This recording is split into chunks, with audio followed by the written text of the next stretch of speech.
Iklan.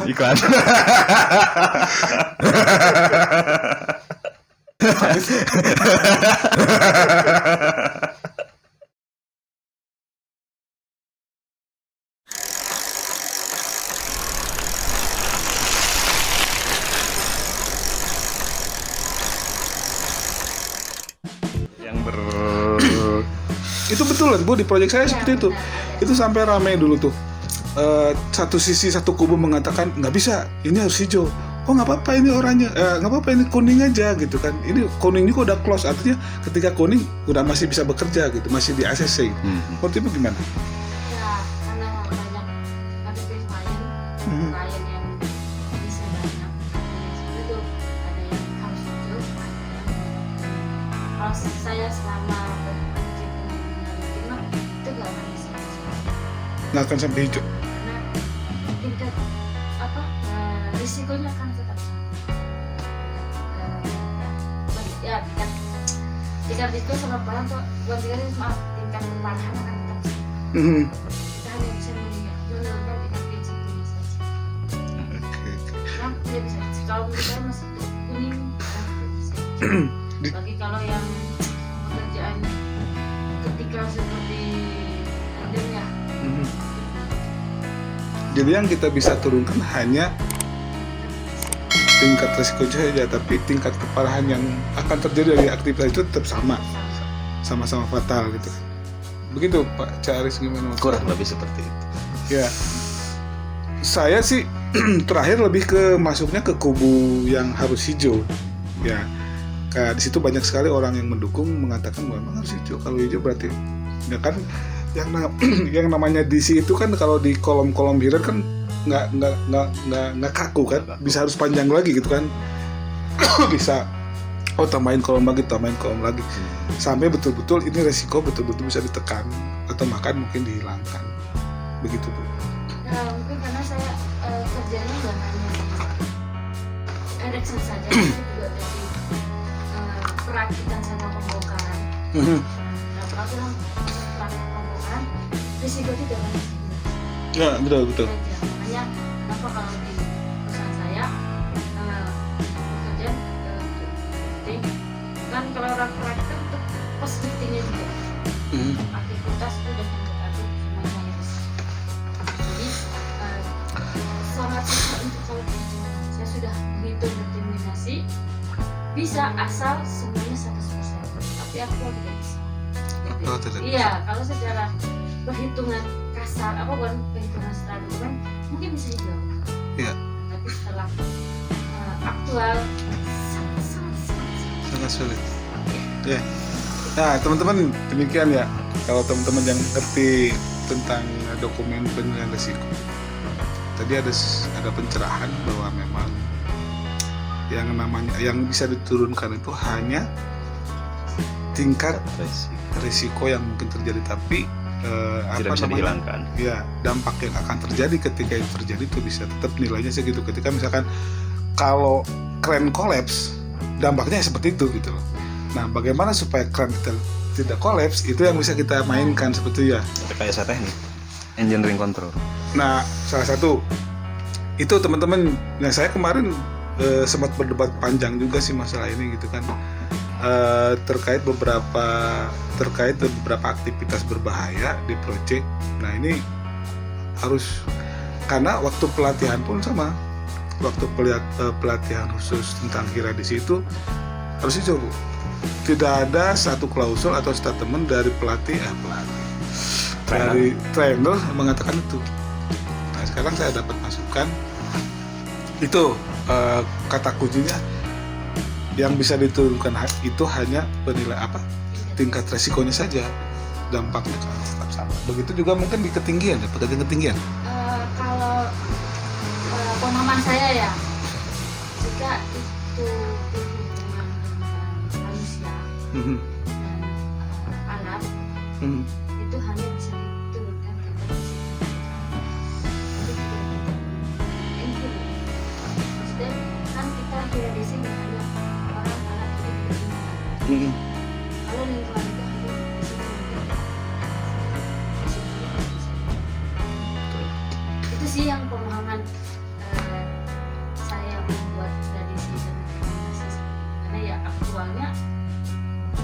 itu. Cuma ada juga kubu yang bisa dua-duanya diturunkan, ada yang seperti itu. Jadi tergantung.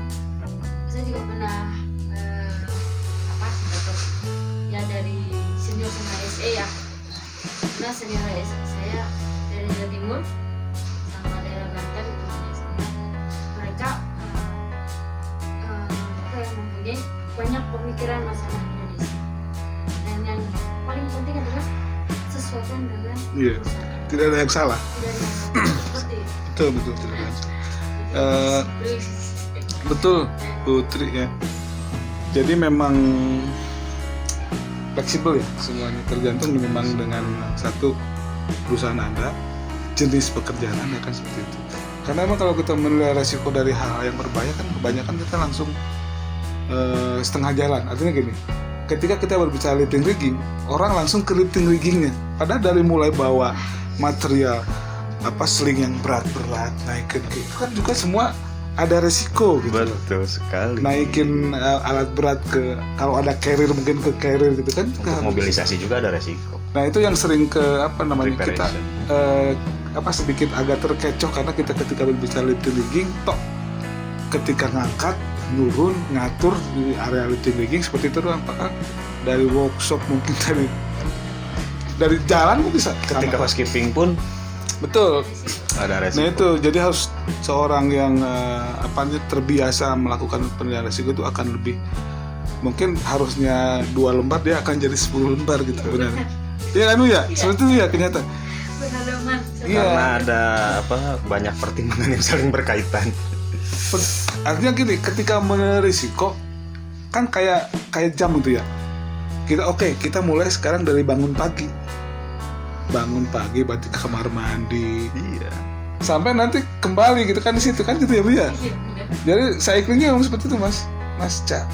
Jang Pak. Ya, Seperti itu ya. siklus. Ya. Perputarannya, saya juga pribadi mungkin awal-awal belajar bikin hira di seperti itu, jadi langsung fokus aja kayak misalkan land clearing, udah aja langsung di lokasi. Pernah dia naikin ekskavator, ya Ada resikonya. iya sama-sama beresiko. Terus ekskavatornya emang udah layak dipakai apa enggak? Nah, itu juga sama. Terus dan itu orang-orang yang di proyek aku bilang ini, katanya penilaian risiko orang Indonesia itu ribet katanya. Dia juga punya hirat di perusahaan yang sekarang saya juga, dia punya hirat, cuman lebih simpel. Jadi cuma ada 3 kolom: aktivitas pekerjaan, resiko, penanganan. Itu doang. Jadi ketika ngelihat, Yes. betul dia bilangnya hira. Ketika mereka melihat dokumen hira gitu tuh langsung burem tuh, langsung kebalik. Pusing, Langsung males baca. ya saya katakan bukan berarti punya bapak salah, Betul. tidak seperti Tidak itu. ada yang salah. Jadi hira mereka atau jasa mereka itu nggak salah, cuman kurang. Karena kalau di Indonesia tuh detail, kemudian memang ke depan tuh harus ada evaluasi, ada update kan kayak gitu. Betul seperti itu. Di Charles Project sekarang seperti itu. Sudah sesuai yang katakan. Kalau untuk lebih mendetail, berhubung saya di Bapak narik nafas agak panjang ya. Kalau untuk lebih mendetail seperti Ibu Tri, belum. Karena untuk perusahaan-perusahaan lain di proyek yang saya kerjakan sekarang, saya belum tahu sedetail apa untuk Indonesia-nya. Tapi kalau untuk berhubung perusahaan tempat saya bekerja sekarang ini hanya sekedar tim supporting, Berarti hasilnya juga sekedar aja. hanya sekedar tim supporting saja, jalan, Indonesia jalan. Cuman tidak semendetail apa yang barusan dijelaskan oleh Putri. Pernah nggak Bapak ngalamin kayak gini? Sebuah hal yang dilematis ketika ada sebuah aktivitas bahaya, terus kita cuma berdiri ngeliatin. Pernah nggak kayak gitu? Gimana? Kita pengen ngelakuin sesuatu tapi apa gitu loh, bukan masalah ini bahaya atau tidak, bukan penilaian resiko, tapi kita cara masuk ke area itu gimana. Pernah nggak kayak gitu Pak? Jadi misalkan ini lagi aktivitas lifting, jangan kan aktivitas liftingnya gitu kan, ini dari awal aja udah salah gitu, tapi kita nggak bisa ngapa-ngapain, cuma gini aja. foto gitu kan, foto. Terus sih Pak. Nah, dan sering. Sering ya sebetulnya. Tapi saya sifat orangnya yang mending saya dibenci sama orang ya. Mau itu satu perusahaan, mau itu aktivitas tersebut dilakukan oleh perusahaan saya atau tidak. Apalagi kalau dilakukan oleh perusahaan saya ya. Kalau misal nih contohnya aktivitas pengangkatan tersebut, aktivitas pengangkatan yang high risk tersebut dilakukan oleh perusahaan lain. Ya. Kelihatan sama saya comel orangnya Pak. Oh, gitu. Saya langsung kontak pihak konsultan atau pihak user, Pak ada aktivitas lifting yang high risk nih. Masalahnya apa? Saya jelasin gini, kurang ini, kurang itu. Terus ada kondisi seperti ini. Minta tolong daripada istilahnya Tidak apa-apa. menjadi bahaya global. Ya lebih baik Bapak koordinasikan dulu dengan pihak terkait seperti itu. Terus diikut. Kalau saya seperti itu. Alhamdulillah beberapa kali, baru-baru ini saya dapat 2 kali tuh jalan gitu ya. jalan diikutin. Responsibelnya bagus. Di sini betulnya atas Saya bawah. iklan responsibelnya bagus. Di sini apa di perusahaan sebelumnya Pak? Di sana di sini. Kalau Ya. di sebelumnya kan saya udah jelasin. Ya. Iya sih teman-teman seperti itu ya, kadang-kadang itu apa, kalau orang safety itu dari ngelihat aja yang terbiasa monitoring gitu kan, ngeliatin itu dari melihat aja udah ini bukan gini kok gitu kan. Pengen, tapi ketika kita mau masuk tuh ada beberapa hal yang memang sudah kita perhitungkan gitu kan. Kan nggak mungkin juga dalam tanda kutip kita terlalu overreact ketika ada suatu kan nggak bisa ya, itu juga jadi salah. Kadang kita menilai resiko untuk sendiri dulu, ini kalau jatuh kenanya kemana, dampaknya gitu ya Bu ya. Iya. Betul Bu ya. Jangankan lifting rigging lah, orang pekerjaan ada misalkan di end slab gitu kan, orang lagi kerja memang betul dia menggunakan body harness disantolkan dalam tanda kutip, tapi masih ada apa hidden danger kan di situ, masih ada hidden danger kan, kita betul ini bukan gini nih, bukan ini nih. Jadi ketika ini langsung kalau dia jatuh, kejatuh tapi masih ketahan kok gitu, mana kebentur kepala tuh kayak gitu, bukannya kita langsung action kan, logikanya harusnya action, ini unsafe gitu lah.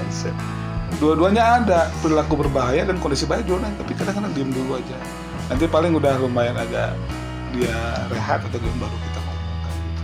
Meskipun sebenarnya itu boleh dikatakan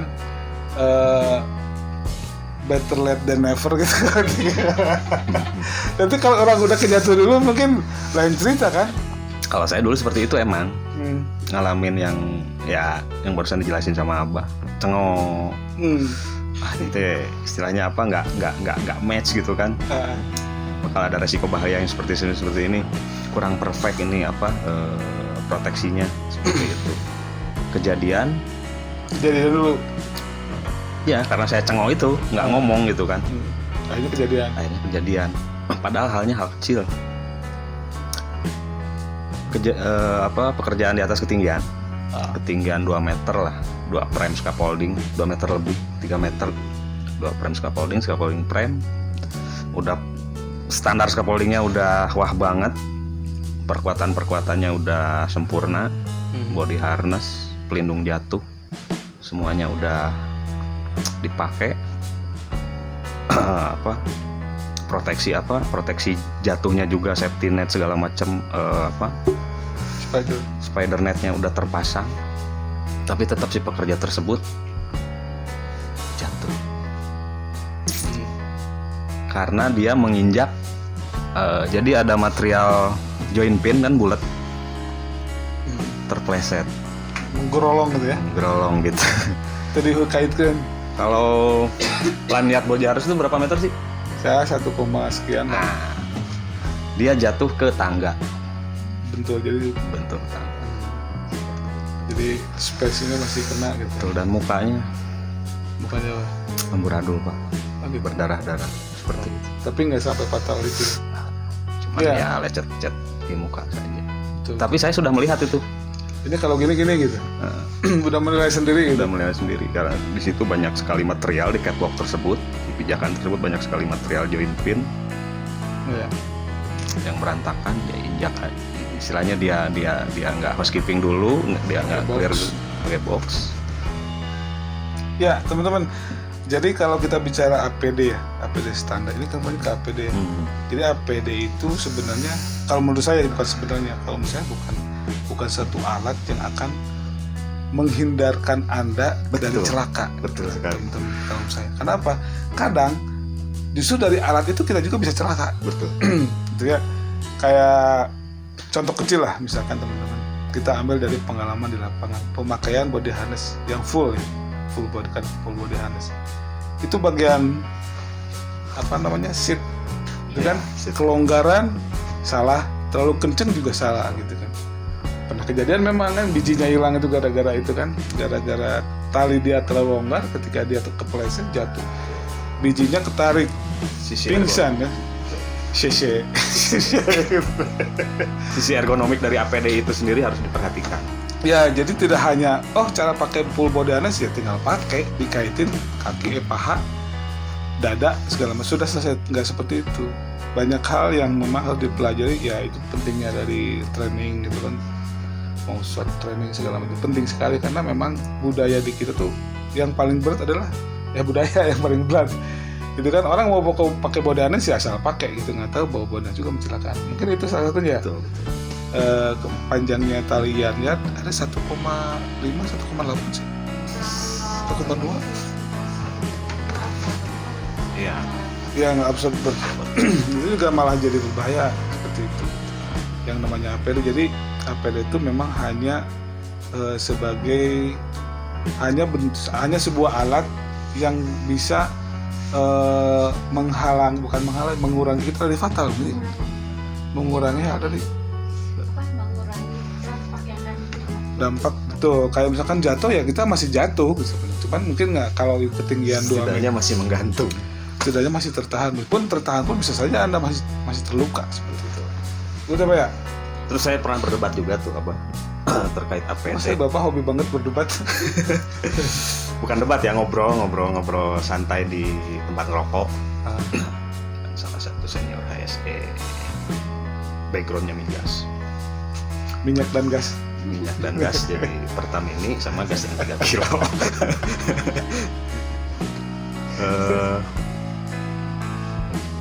Saya waktu itu agak sedikit komplain terkait penggunaan kacamata.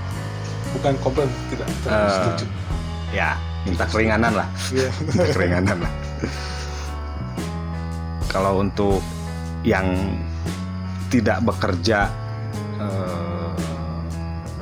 di tempat-tempat yang silau, atau bekerja langsung di area-area hot walk yang tidak menyilaukan atau tidak ada indikasi percikan, saya minta keringanan lah Pak. Nggak usah kayak di tempat ngerokok ini, saya minta keringanan nggak usah pakai kacamata. Maksudnya ngerokok harus pakai kacamata? Di tempat ngerokok harus tetap pakai kacamata. Oh, itu dipakai. Oh. Minta keringanan lah, lepas kacamata. Karena saya ditegur kan, kacamata kamu tolong pakai. Meskipun di tempat teduh, tempat merokok. Seperti itu. Oke. Emang ada resiko bahaya Pak di sini? Saya tanya seperti ada. itu. Resiko bahaya itu. Akhirnya dia jelasin. Dulu saya pernah ada pengalaman rekan pekerja merokok bareng saya di tempat ngerokok, di shelter rokok. Kacamatanya dilepas, sedang asik ngerokok ngopi, matanya dia tuh kelilipan. Setelah dibawa ke klinik, ternyata yang masuk ke dalam matanya itu serbuk besi. Karena ada angin besar. Suka ada angin besar kan, kadang angin kayak angin puting beliung itu. Tiba-tiba ya istilahnya kelilipan. Fatal sampai istilahnya cacat matanya. Seperti itu. Ya. Itu kan di luar nalar ya, di luar dugaan kita. Betul. Ya. Pasti itu di luar risiko kita itu. Ya Bu ya. Mungkin itu ya kita namanya hidup ya. Jangankan di project gitu, di kamar mandi aja orang bisa celaka gitu. Itu kan perbandingan yang sangat mudah lagi. Itu project mungkin, tapi kan sekali lagi saya katakan, kalau menurut saya safety itu gak kaku. Betul. Ya, penilaian resiko atau regulasi itu nggak harus kaku, kecuali memang itu bentuknya udah in danger gitu ya, betul-betul ini nggak bisa ditoleransi gitu, itu lain cerita. Tapi tetap ketika walaupun itu misal tidak sedang bekerja, kenapa harus tetap, bukan kaku ya, kenapa harus tetap kita pakai atau gunakan APD dimanapun berada itu di area kerja. Ketika itu terjadinya ketika jam kerja, cash-nya itu akan tetap masuk ke kita. Iya. Seperti itu. Apapun lah. Dari mulai kita keluar dari kantor menuju saat itu kan semuanya garis bahaya itu terbentang, cuman di situ ada naik turun. Sedangkan gitu Bu ya, kalau kita lihat grafiknya itu seperti itu. Jadi pemakaian kacamata itu kalau menurut saya sih bisa iya bisa enggak. Kalau misalkan di tempat shelter merokoknya berdekatan dengan workshop besi misalkan dan betul-betul close gitu kan. Kemungkinan itu, atau mungkin udah menilai sebelumnya Pak, itu kan kalau penulis kan based on Bu ya, kalau penulis kan berdasarkan sesuatu, jadi tidak ada sebuah kecelakaan yang tidak ada penyebabnya kan gitu, pasti ada. Mungkin mereka belajar dari situ, mungkin dia kayak precaution ya, jaga-jaga mang gitu kan, seperti itu mungkin. Tapi kalau ditempatkan yang agak jauh dalam tanda kutip, mungkin nggak perlu sih kalau menurut saya. Helm juga bisa dibuka kok. Nah, termasuk saya kasih masukan juga, saya kasih pertanyaan juga tuh si HSE-nya tuh. Kalau di kantor saya harus pakai kacamata nggak Pak? Iya. Saya gituin. Ya mungkin itu. Kalau saya memandang dari pendapat si A yang tadi seperti itu, mungkin dia ada case before lah. Betul. Oh pernah kayak gini nih. Itu kan harus proporsional. Iya bisa sama aja bentuknya gitu. Kalau dia kejadiannya gue kemarin di workshop ada bikin shelter, kemudian orang lagi ngelas di jauh, mungkin akan disamakan. Tapi kalau makan momennya berbeda, bukan momen, kondisinya berbeda, mungkin nggak perlu sih. Kayak saya di lapangan sekarang Pak, ini pekerja ketemu yang bekerja di ketinggian ya, yang bekerja di atas itu, di atas itu saya akan nyuruh mereka pakai helm Pak. Nyuruh pakai helm. Mau lu buka helm nggak apa-apa, yang jelas lu punya helm, itu aja sih. Lu kepala panasnya dipakai gitu kan, nggak panas ya dibuka saja nggak masalah gitu kan. Nah tapi kembali yang sulit kan yang berat itu budaya apa ya? Betul. Budaya safety ketika kita loss itu semua loss gitu kan. Mereka udah jadi nggak aware lagi pada barangnya dia gitu. Ketika dia kerja nggak pakai helm, memang sebelumnya disimpan di sini gitu. Tiba-tiba pindah area, lupa. Ketika besok mau TBM, mana helm kamu? Lupa. Nah itu budaya yang beratnya di situ. Nah terkait pemakaian kacamata segala macam, kalau itu udah jadi APD standar menurut saya, kalau memang lokasinya nggak perlu, nggak usah dipakai. Tapi lu punya kacamata ini kacamata saya Pak. Mungkin gitu sih kalau saya. Ya betul. Iya sih, simpelnya seperti itu. Jadi nggak harus kaku sih, harus gini. Banyak sekali yang saya alami juga di proyek ini yang betul-betul memang aturannya terkesan kaku, memaksakan. Terus ada yang bahasanya telat. Kemarin lu kemana aja sih gitu. Itu yang paling menyebalkan yang kayak gitu. Kita udah repot dari kapan gitu, mereka baru repot sekarang. Atau hal-hal yang sifatnya gini, coba nanti saya minta pendapat itu. Ada sebuah pekerjaan berisiko tinggi dan berulang, tapi dari pekerjaan pertama sampai yang ke-15 misalkan tidak pernah terjadi apapun. Artinya semua sudah menurut sesuai dengan penilaian risiko, standar, SOP sudah diikutin dan memang clear gitu. Nah, tiba-tiba boleh nggak saya berkata begini, bukan tiba-tiba kayak horor aja. Boleh nggak saya berpendapat kayak gini? Nah, pengalaman di 14 terakhir ini jadi bahan acuan bahwa pekerjaan ini aman gitu. Jadi di depan nggak usah lagi kita harus rame lagi, meeting ini lagi, seperti ini lagi. Kalau pendapat saya, jadi itu harus jadi sebuah acuan gitu loh. Oh lu udah ngerjain ini sekian puluh kali ya, lu aman-aman aja dengan standar ini gitu loh.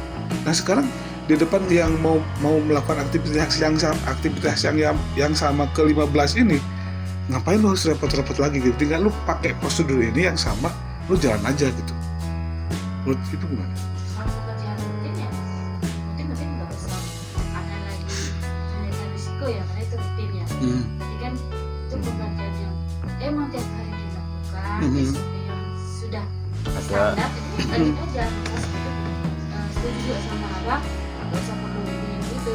Sesuaikan saja sama yang sudah dilakukan. Yang perlu dipakai memang kalau pemerintah. Ya itu. Jadi kalau ada perubahan, perubahan diri saja. Iya, itu kalau benar. Jadi kalau di kemarin itu dari mulai satu aktivitas, kedua, ketiga, itu harus meeting lagi, ini lagi, itu lagi, amplop lagi. Oh, dari itu emang nggak usah upload kan? tersebut Bu barusan mah keluar sendiri. Sebetulnya itu menurut saya sih ya. Kalau maaf kalau menurut pemikiran orang lain juga bukan seperti enggak Pak, ini aktivitas berbahaya, berisiko tinggi. Betul, ini berisiko tinggi kalau memang itu terjadi sebuah ada failure itu kan berbahaya sekali gitu kan. Tapi kita udah sekian puluh kali melakukan ini dan semuanya sound good gitu lah. Kenapa sih harus rame-rame lagi? Wah, sini lagi. Kalau koordinasi mungkin oke. Ya, dalam tanda kutip, kita akan menggunakan lahan orang, instansi orang. Oh, ini mau ke 17 kali aja masih koordinasi mungkin oke ya. Sekedar kayak kita, Assalamualaikum, kita mau lewat ya, mungkin gitu. Tapi nggak harus yang sampai betul-betul digali dari dokumennya, dikeluarin, dibacain, dipresentasiin. Ya ribet banget Bang. Padahal ujung-ujungnya ya selamat. Iya, mungkin kalau tidak rutin untuk melakukan ritual koordinasi meeting seperti itu mungkin jadi tidak rutin. Mending juga kalau buat koordinasi meeting saya katakan mending wajar. Salah. Ini bukan koordinasi meeting lagi Bang, tapi lebih ke kayak kita tuh harus jadi orang yang di depan mempresentasikan hal yang sama, pekerjaan yang sama, di tempat yang sama, hanya beda titik doang. Seperti itu. Kalau koordinasi meeting kan sebenarnya by WA juga, Bang, kita mau ini loh di sini ya jam sekian kan sebenarnya udah close gitu loh. Kalau misalkan menggunakan instansi lain, misalkan radio atau TV ya sama aja, by phone juga bisa, Bu, tolong beritain gitu. Ini lebih dari itu gitu. Jadi yang saya tangkap itu jadi lain gitu loh. Maaf nih yang mungkin yang mendengarkan di sini ya, dan yang tahu kejadiannya, kalau saya pribadi menilainya kayak gitu. Ini kan jadi kayak kitanya kayak terus pengalaman kemarin nggak sukses gitu, terus pengalaman kali lewat begitu aja kan nggak. Kalau kita bicara penilaian risiko, ini jadi bahan pelajaran karena gitu kan, safety learning by doing kan. Ketika melakukan sesuatu hal bagus, lanjut. Ada masalah, evaluasi. Apa salahnya kan gitu. Kalau lanjut pun mau masih di-up boleh, tapi tidak dipermasalahkan gitu. Ini udah bagus loh. Tapi kalau coba ditambahin boleh dong gitu kan. Seperti itu. Nah, saya tidak melihat betul, lebih melihatnya aktivitas itu semua lebih ke arah ke yang dalam tanda kutip koordinasi supaya selamat. Selamat. Mungkin kalau kerja meeting perlu dilihat atau perlu di review mungkin hanya JSA saja. Yes, nah, ya. Karena kalau udah pindah lokasi kan beda banget.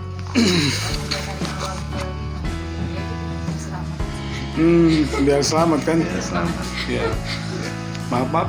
Mungkin kalau misalkan Bapak Irfan tidak melakukan koordinasi seperti itu atau meeting publish apa terkait regulasi bla bla bla ble ble nya itu tidak menjadi rutin untuk mereka. Kan biasanya mereka ketika dilakukan hal tersebut ada rutinnya, Pak. Bukan saya ngomong, teman-teman. Saya mah nggak ngomong. Ada rutinnya, Pak. Ada yang rutinnya kan? Ya mungkin, Pak. Jadi rutinnya berarti. Rutinnya. Cari yang rutinitas, memang betul. Ya. Saya ngalamin Pak Irfan. Enggak. Kalau saya melihatnya tidak salah, baik. Cuman kan cara gini deh. Beda kepala pasti beda cara pikir gitu kan. Meskipun mungkin kami bukan siapa-siapa, tapi kan kami juga padanya bisa menilai Anda siapa-siapa gitu kan. Itu Pak. Bahkan lu udah ada. Ya teman-teman, cukup panjang kita obrolan yang nggak jelas ini mana-mana. Tapi memang konsep dari awal juga satu silaturahmi, kemudian berbagi info terkait dengan pekerjaan kita masing-masing. Karena kalau bicara regulasi berarti kan evaluasi ya. Seberapa persen sih progres kita, yang namanya kita sebagai perpanjangan dari pemerintah, seberapa persen sih kita udah berhasil gitu ya. Enaknya sebuah produk itu kan ada level, bukan level, ada tahapan-tahapan. Kan kita ambilnya triwulan atau semester, misalnya triwulan deh yang paling pendek. Triwulan pertama kita fokus ke misalnya APD standar, targetnya kita evaluasi sampai enggak. Kalau misalkan masih ada sisa, kita selipin lagi gitu. Terus kayak gitu ya nanti ya. lain masalah dengan yang tidak ada progres seperti itu. Jadi hanya berjalan aja seperti seharusnya. Ngalir gitu aja ya. Tapi jadi ribet karena kita nggak punya nggak punya poin pun, dalam artian nggak punya kalau kayak dulu mungkin terus pencapaian masalah ini 3 bulan, 8 bulan, kayak gitu. Enaknya ada KPI. Oke. Timeline. Karena kan kayak gitu ya. Tapi ketika memang kita dihadapkan kayak gitu, kembali Pak, bahasanya kembali Tuhan memang menempatkan itulah. Obat itu cuma itu. Tuhan memang menempatkan saya di sini dengan segala kemampuan dan kekurangan. Mau gimana lagi coba? Kadang cuma dan disyukuri. Syukuri Bang. Harus itu. Bahas apa lagi kita? Kayaknya kita tanpa topik ya. Terus di situ Next minta diundang lagi, jadi saya persiapan. nggak harus Pak, terus ada topik. Ke depan mungkin kita bicara horor di project. Ya, setuju. Itu. Ya, Tuh. itu juga menarik, nanti horornya kita bahas lagi di kesempatan lain. Karena lokasi itu kan saya juga tahu lokasinya di situ seperti apa. Yang jelas itu kan tempatnya Pak Luhur juga di situ tuh ada. Iya. Ada berapa pengalaman situ Pak? Yang makan kepala itu kan saudaranya kepala Lain kawan. Orangnya. kan kepala kambing apa kepala apa sih? Sapi dulu ya. Udah itu udah masuk. Udah masuk. Untuk podcastnya sudah masuk. Tinggal kemarin yang saya. Kalau dulu unit 1 ada beberapa. Tapi bukan saya yang mengalami hal tersebut ya. Ya. Tapi teman yang lain gitu. Cuman teman-teman yang lain. Oke, nanti simpan saja dulu ya, nanti Asik. kita bahas buat ke depan. Nah sekarang ada tambahan lagi Bu mungkin Pak. Saya nambah teh botol aja 2. Jadi dikatakan tidak serius juga kadang-kadang bahasan kita tuh serius gitu. Kayak ingin menyampaikan sesuatu SOS gitu bahwa kenyataan di lapangan yang kami hadapi seperti itu. Jadi kita lebih banyak berhadapan dengan manajemen leakage ya. Artinya ada kebocoran di beberapa alur manajerial yang memang dampaknya itu langsung ke departemen kita atau secara departemen, kadang personal ya.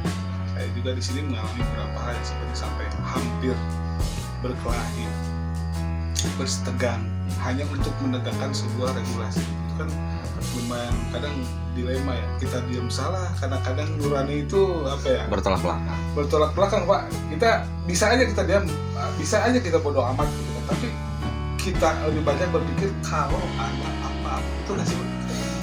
Karena udah kebayang gitu. Kalau ada apa-apa yang dicari siapa dulu sih? Nah, tapi kenyataan di lapangan ketika melakukan apa-apa sebagai precaution atau apa namanya? Precaution apa sih? Kok bisa nyebut tapi nggak tahu artinya? Preventif. Peringatan. Iya, semacam jaga-jaga lah. Itu kan precaution kayak itu. Kadang-kadang kita bertolak belakang gitu. Tapi kadang-kadang salah juga. Itu kita memberikan sebuah himbauan terkait dengan kondisi tidak aman, malah berbalik ke kita yang lain. Dan ketika itu terjadi, alhamdulillah yang dalam saya sekarang dulu itu memang akhirnya sendiri gitu. Kita mau lapor ke departemen salah, nggak lapor jadi salah gitu. Nah, pada akhirnya kita bertanya pada diri sendiri, saya pribadi saya nih. Terus kalau kita memang kepanjangan dari pemerintah, ketika kita merasakan masalah sendiri, terus pemerintah ada di bagian mananya nih gitu kan? Betul nggak?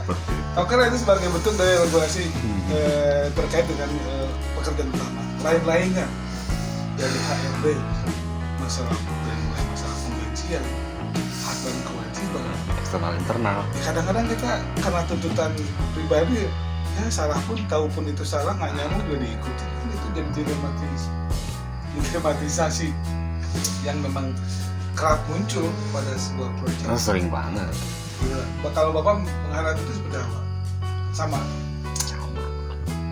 Tapi saya lakukan yang sesuai dengan job desk saya terlebih dahulu.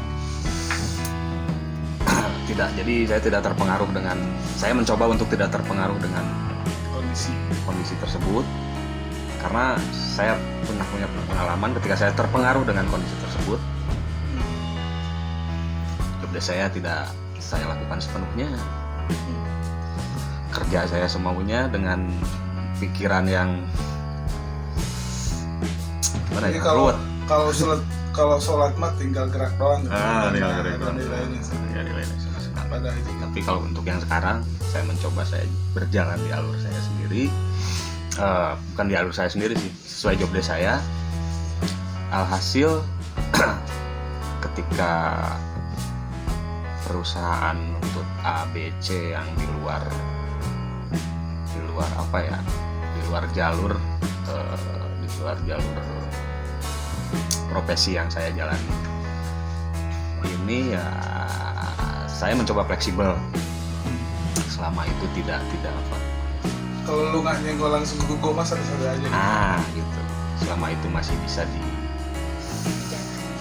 bukan dibicarakan apa ya? Dibodoh amatkan. Seperti itu. Yang terakhir kenapa nggak bisa bodoh amat yang waktu di Unang? Yang terakhir. Waktu itu jadi jiwa apa ya? Jiwa emosi. Nah itu yang tadi saya bicarakan tadi di awal. Kenapa saya harus keluar seperti itu? Berarti saya kalah kan? Bukan yang di Jakarta, Pak, yang di sini yang juga sama desain. Oh iya, terkait hal tersebut. Tidak bisa menahan. Bisa menahan. Ya pada akhirnya emang semuanya. Karena mindset saya masih seperti yang dulu. Belum bisa ngomong dengan mindset. Ya. Belum berdamai dengan keburukan. Satu sisi memang kadang kita berlaku seperti itu, berlaku bodoh amat. Jujur saya pribadi kadang-kadang ketika memang ini sudah tidak mungkin saat itu untuk masuk, pada akhirnya bodoh amat. Nah, cara yang paling mudah, cara yang paling bisa kita lakukan adalah mendokumentasikan, itu nggak sih? Sebagai bahan bahwa kita udah monitoring ini. Ini sudah ini salah nih, tapi mereka tidak mau membuat ini buktinya bahwa saya melakukan hal itu. Itu cara yang paling mudah, paling aman mungkin ketika kita harus dihadapkan dengan sebuah masalah yang muncul pada akhirnya. Betul. Sama kan? Mungkin kurang lebih yang lain juga sama itu. Dokumen. Bukti bahwa saya sudah melakukan, padahal tidak melakukan. Hanya moto doang. Saya pernah ngalamin ketika saya ya istilahnya apa, untuk mencegah hal-hal gimana ya tadi ya, jadi baperin saya nih. Ya, kita ngelihat kondisi tidak aman, berlaku tidak aman. Nah, kita sudah ngasih masukan ke tim supervisi atau kantor lapangan, sementara mereka tidak menerima. Saya pernah mencoba metode. Jadi setiap saya berada di suatu area kerja, saya foto jam, nama area, sama kondisi yang tidak aman. Selfie sama sekalian sama wajah saya. Seperti itu. Kemudian saya membuat dokumen pernyataan bahwasanya saya sudah memberikan referensi atau sudah memberikan peringatan terkait bahaya yang ditimbulkan dari aktivitas kerja tersebut, namun dari pihak supervisi atau pengawas lapangan tersebut tidak mengindahkan atau tidak bisa menerima masukan dari tim HSE seperti itu dan ditandatangani. Seperti itu. Tetap jadi bukti ini kan, bukti kita udah monitor ya, kalau ada dokumen kan sudah ini report. Betul. Itu kan. Tapi harus ada sign itu kuat, tanda tangan. Kalau Bapak nggak setuju silahkan tanda tangan gitu kan. Seperti itu. Ya. Untuk hal-hal yang kritikal ya, yang misal kerja tinggi tinggian nggak pakai polling harus nggak apa-apa bentar ini. Kita manor lapangan ya udah, saya udah ngasih tahu Pak Manor tolong tanda tangan. Kalau ada terjadi sesuatu yang tidak diinginkan, tanggung jawab Bapak di luar tanggung jawab perusahaan. Jadi dokumen kopinya udah bawa banyak Bang. komunitas atau tulis tangan kayak berita acara gitu.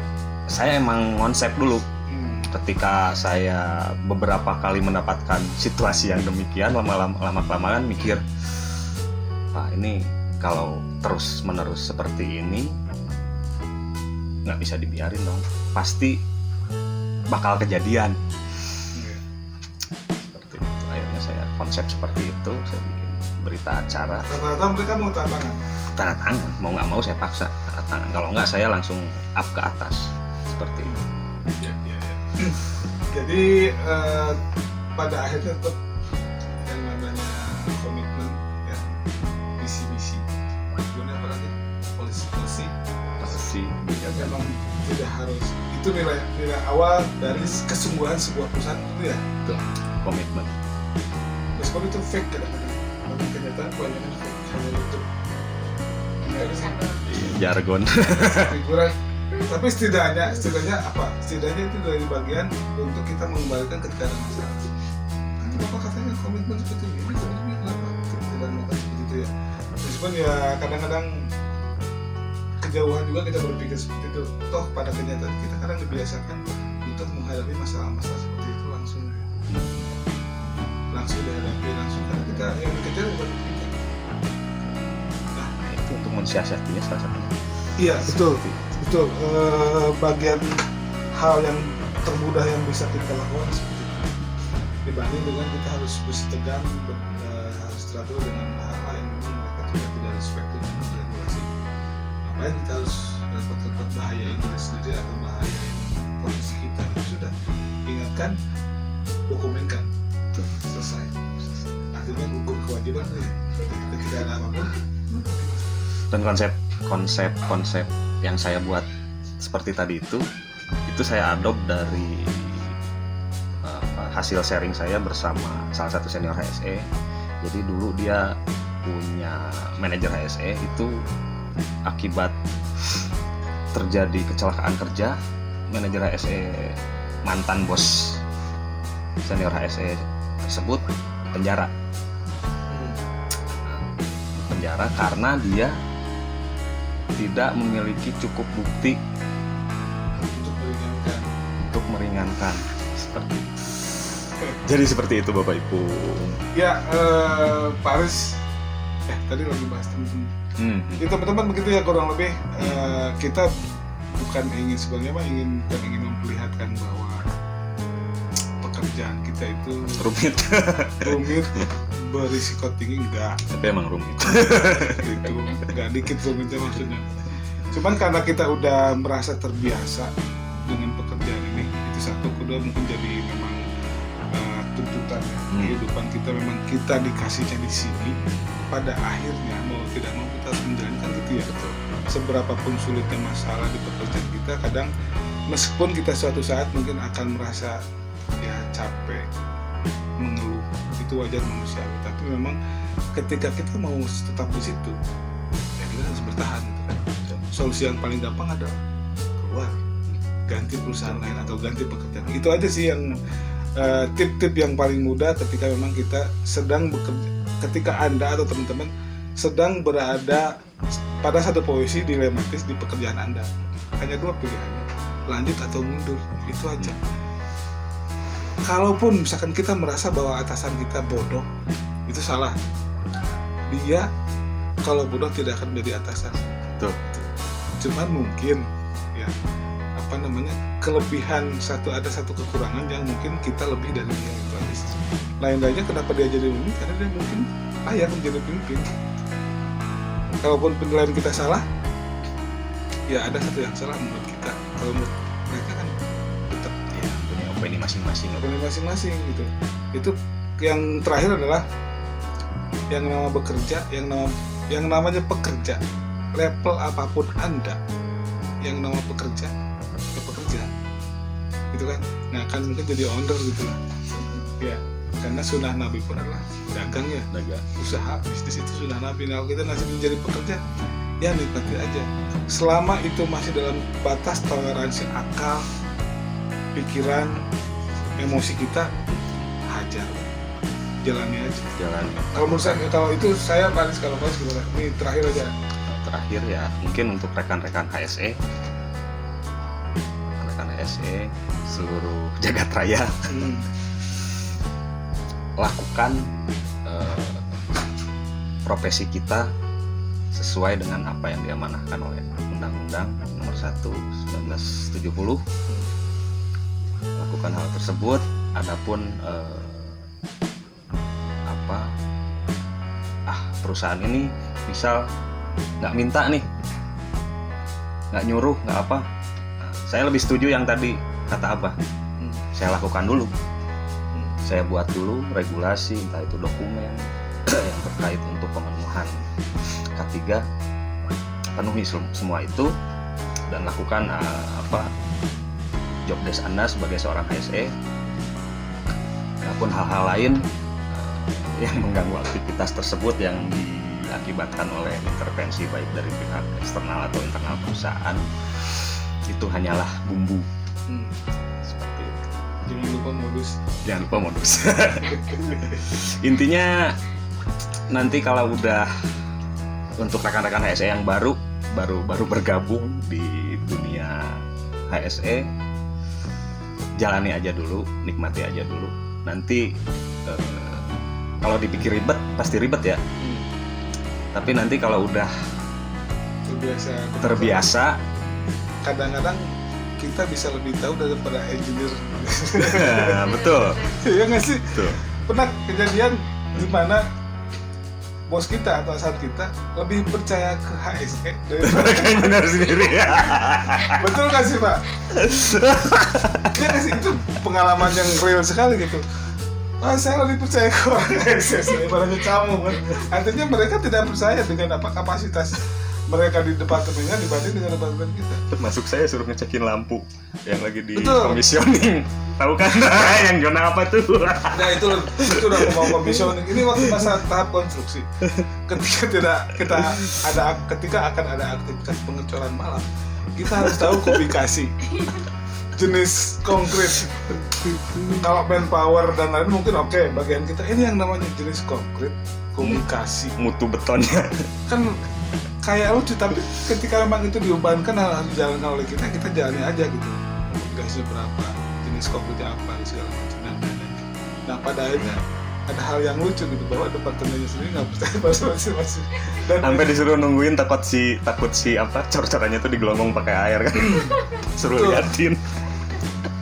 Sampai seperti itu. Jadi anugerah sekali kalau kawan-kawan bisa bekerja sebagai orang-orang HSE itu betul-betul multi talent, banyak sekali. multitasking. Karena apa? Kalau saya pribadi berpikir hampir 95% dokumen proyek ada saya. Itu masih 95% lah. 5% itu ngapain aja? Atau mungkin bisa saja 100% kalau kita mau betul-betul melihat kenyataannya seperti itu. Kalau yang sana ini bukan pekerjaan saya gitu. Tapi kenapa saya tahu kan? 100 orang pengawas pekerjaan di satu proyek belum tentu dia mengetahui aktivitas pekerjaan apa yang dilakukan hari itu di proyek tersebut. Tapi satu orang safety, satu orang HSE bisa mengetahui semua pekerjaan yang sedang terlaksana di sana. Luar biasa teman-teman. Biasa HSE. Jadi mungkin di sesi terakhir ini teman-teman mulai bisa dapat pencerahan ya, teman-teman yang mungkin tidak bekerja di bidang ini. Oh, dunia aset itu seperti itu. Kurang dan lebihnya seperti itu. Jadi kalau misalnya tiba-tiba langsung pengen rasa ini jadi petugas saya seperti apa, ya silakan. Yang jelas mungkin tahap awal adalah sertifikasi ya. Sertifikasi. Keduanya adalah pengalaman seperti itu. Masalah salari relatif gitu kan. Ada perusahaan yang baik hati, tidak baik hati dan tapi sombong. Jadi memang betul-betul pada akhirnya kita kembalikan ke Tuhan urusannya. Kita dapetin proyek yang bagus, nilainya bagus. Nanti juga ke depan mungkin ada pekerjaan yang bagus, pekerjaannya nilainya tidak bagus. Itu seperti itu kalau di proyek. Ya namanya orang kontraktor, nggak ada jaminan. Yang jelas alhamdulillah kita masih bisa bekerja, masih bisa beraktivitas gitu aja sih. Ada lagi hal sebelum kita Saya rasa cukup. Ibu mungkin ada tambahan?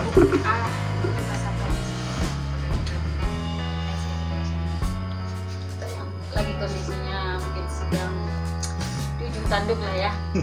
Ya intinya kalau bisa ya lakukan, kalau enggak ya sudah. Bisa sih.